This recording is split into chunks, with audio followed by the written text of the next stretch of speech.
Hello, my name is Dan Skip Allen, and this is the 52 must-see movies and why they matter. And once again, with me is Mr. Jake Maringoni, and we are talking about the three colors white this time, the second in the trilogy of Three Colors by director Krzysztof Kiewslowski. Um, Jake, what do you think about this one? This is the second in the trilogy. This is a very interesting one because I feel if you watch all of them back to back, this is the one that's going to feel the most like a different movie, tonally wise, which is weird because it still is bleak, but it's bleak in another way. It's very much a comedy, which is weird for Kieślowski, but there's a lot of weird comedic elements in the movie. But as Kieślowski said, and as I said in the previous episode, it's an anti-trilogy. So with Blue, it was an anti-tragedy. With this one, it's an anti-comedy. And you'll see when we talk about the plot. Yeah, absolutely. And we got the stars in this one are Julie Delpy. You may know her from the another trilogy where she's in all of the movies. The Before trilogy, where she plays the main character in all of the episodes of the Richard Linklater trilogy. Celine, I believe is her name. Opposite Ethan Hawke. And then we got, now bear with me, she plays Dominique. She plays Dominique in the film. Now, bear with me with this. This guy's Polish. He's definitely got a Polish name here. Zbigniew Zamachowski. Zamachowski. Yeah, I'm looking at that as well. Zbigniew Zamachowski. Zamachowski. He plays Carol. I'm not calling him by his real name. I'm calling him Carol. That's a lot easier. That's his character's name, Carol. It's like the Super Mario Bros. Movie. It's Mario.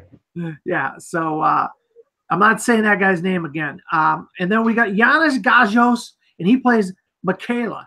And Michaela is another main character in the film. So let's get into the plot here, Jake. Very cool. You know, these kinds of scenes always interest me when you watch a movie and there's somebody walking down the street.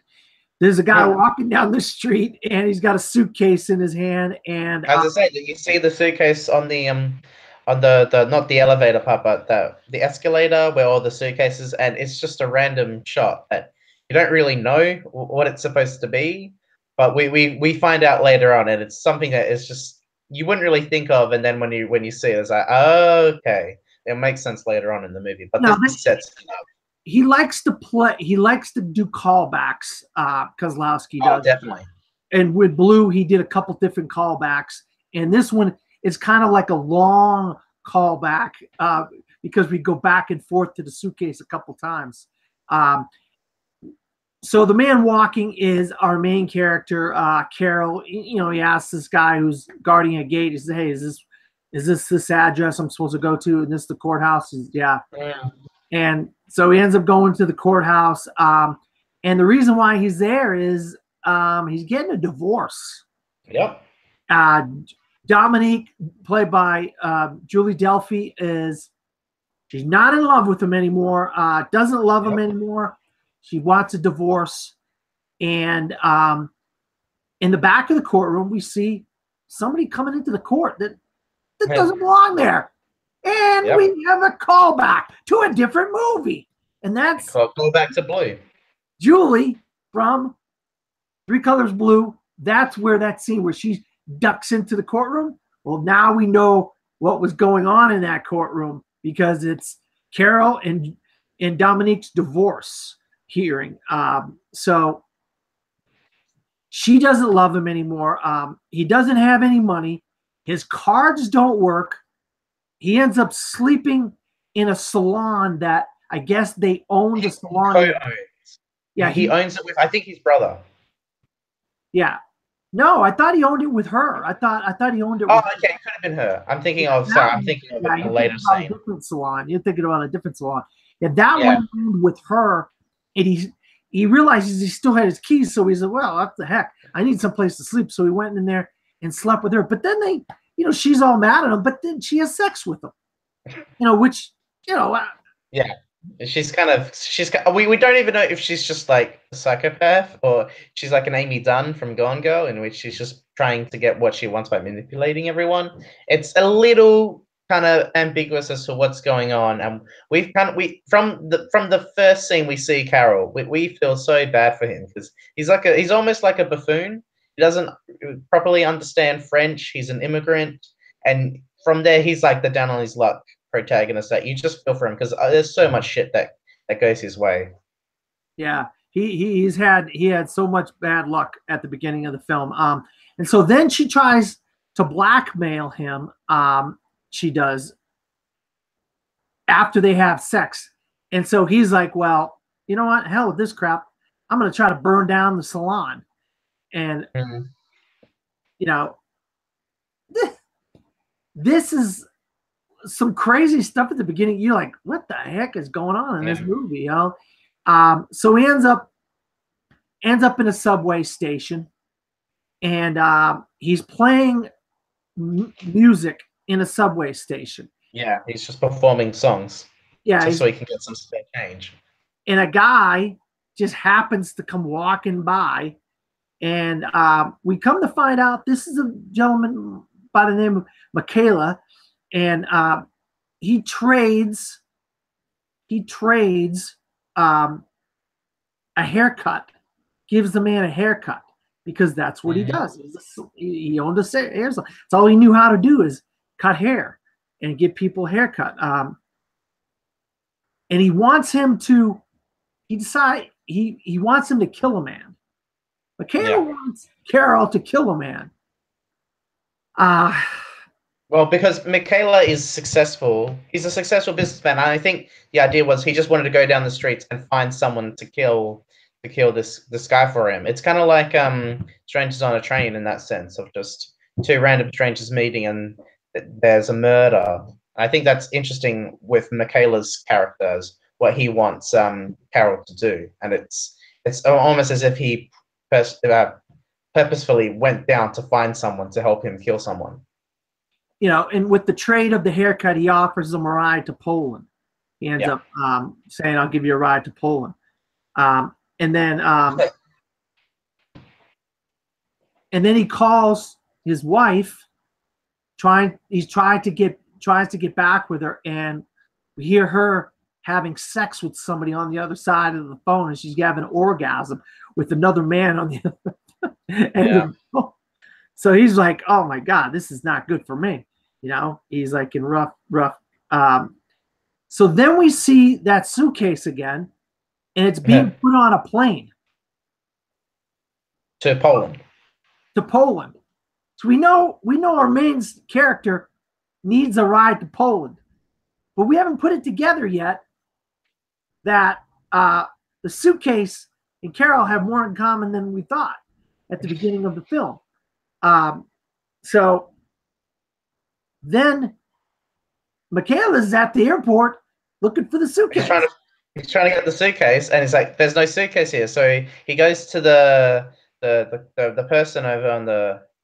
He talks to someone. He's like, "My suitcase hasn't arrived," and then she's like, "What was your number? What was in the suitcase?"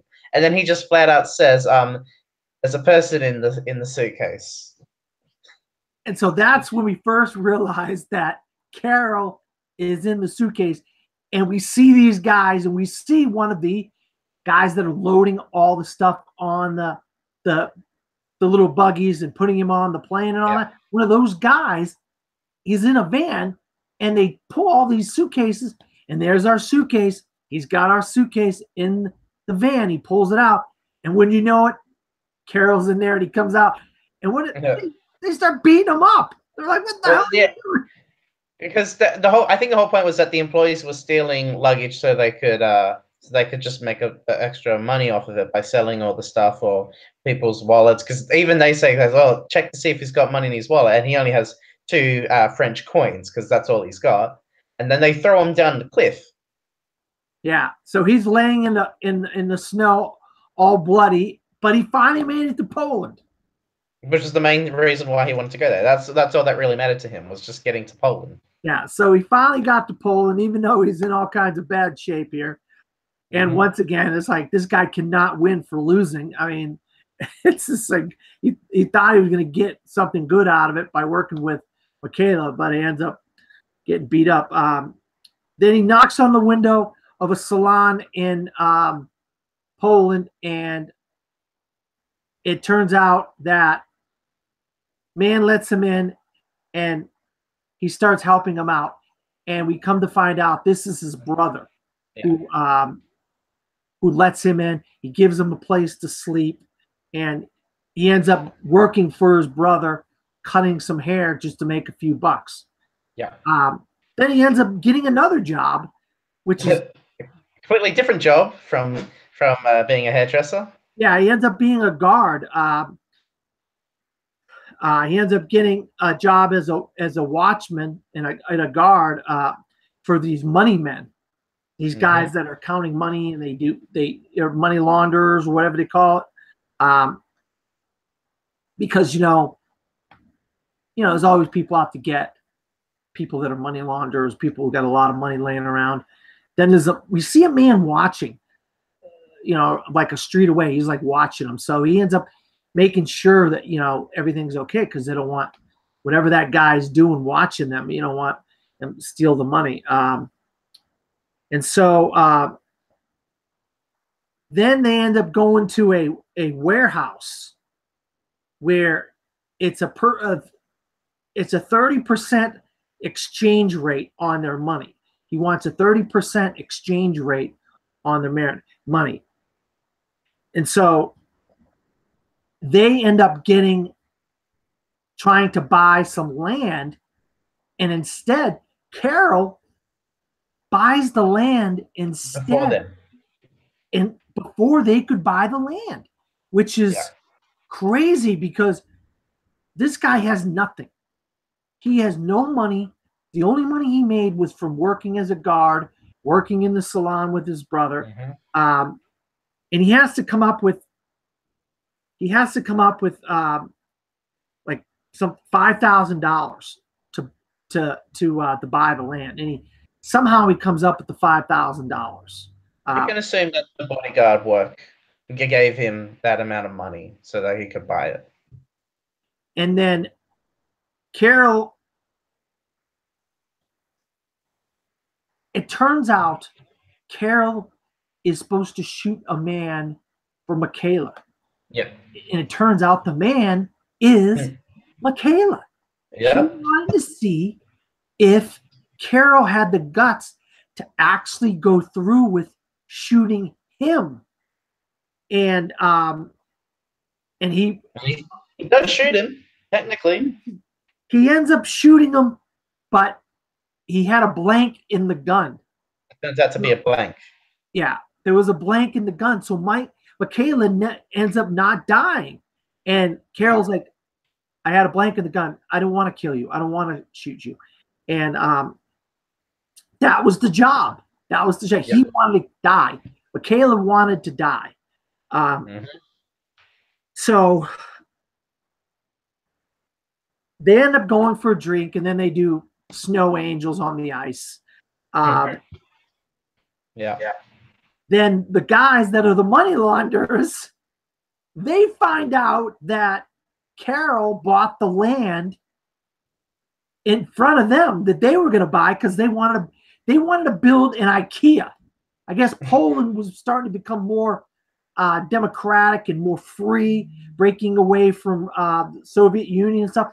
And Sweden was going to have, I guess, IKEA was going to build a big factory of IKEA on this land. And they were going to make all kinds of money off of IKEA. I think the idea was to sell the land to them so they could make more money. Yeah, basically. And so they end up beating them up pretty good. At the salon? Say that again? At the salon? At the salon, yeah. They end up beating them up pretty good. But then he ends up talking to them, and he makes a deal. He makes a deal for 10 times the amount that he bought it for, which is really strange to me. Because they're like, hey, we want to buy it back. He's like, yeah, for 10 times the amount I bought it for. Well, what he says is that because they plan to kill him basically. But what he says is, if you kill me, then all the land is going to be donated to the church, and then there's no way they're going to able to get the land back. So he's basically said, "Here, I'll sell you the land," and that's how they're able to not kill him. Yeah. So they purchase the land from him. Then, of course, he has money. He's got stuff going on in his life. Some good things start happening for him finally. And he decides, he has a dream about his ex-wife. And so he ends up calling her and ends up writing a will saying that he's going to leave her everything that he has in the will. And yet, but he has Michaela help him create a new passport, a death certificate. They buy a corpse from a guy that a dead corpse from Russia. They got so they can fake his death, so they can fake Carol's death. So when his wife thinks he's died, she will come to the funeral, and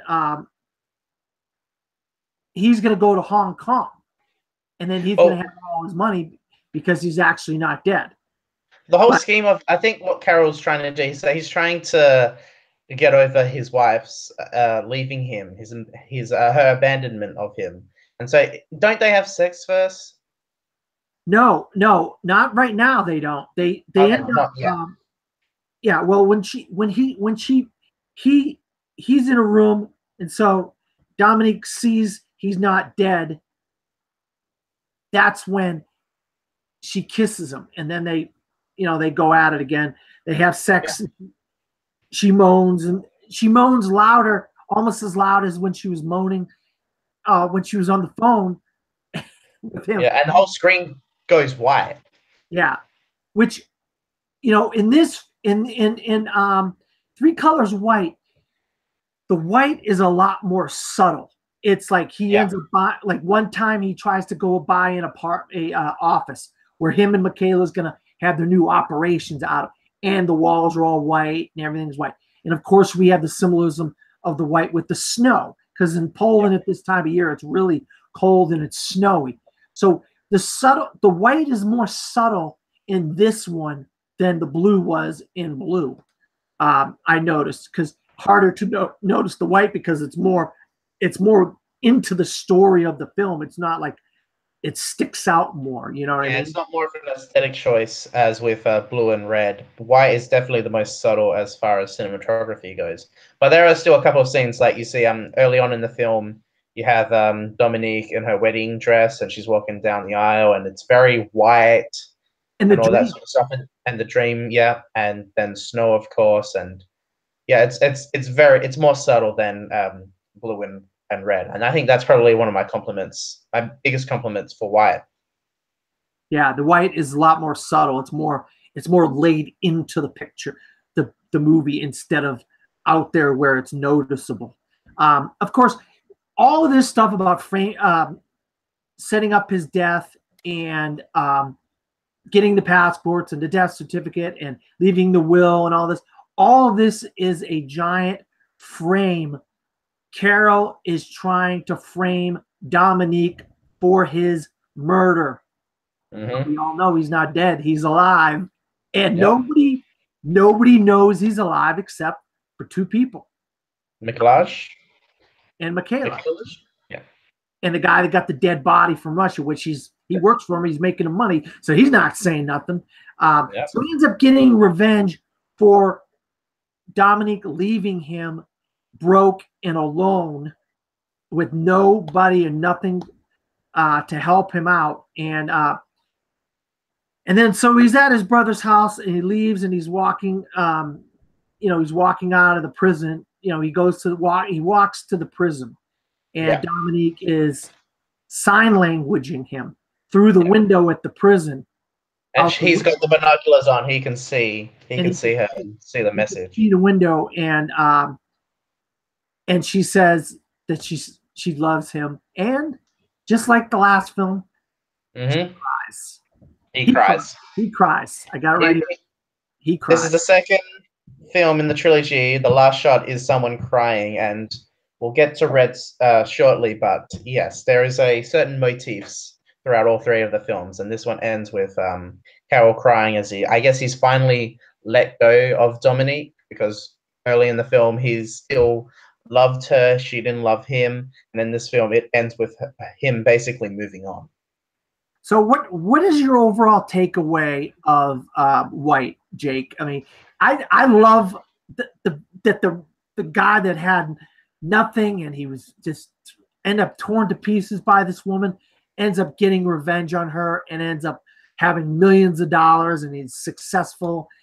And that to me, I love when stuff like that kind of happens. You know? Yeah, it's very different from Blue and Red, and I think that's just mainly just, and it's not just some tonally aspects. It's very different, but also plot wise, they're very unique, and I think that's why I really like this trilogy. Is that it's very diverse, and there's a variety of stories that are being told, and the fact that this is Kieślowski's comedy essentially, and it's very not a comedy, with certain things like Carol wanting killing someone, or supposedly killing someone, causing his own, pretending his suicide, and getting his wife into prison by faking his death, and all this sort of stuff. It's very different, and it's not. I don't know if it's my least favorite of the trilogy. A lot of people say it's their least favorite. I mean, if you look at the Rotten Tomato scores, both Blue and Red are both 100%,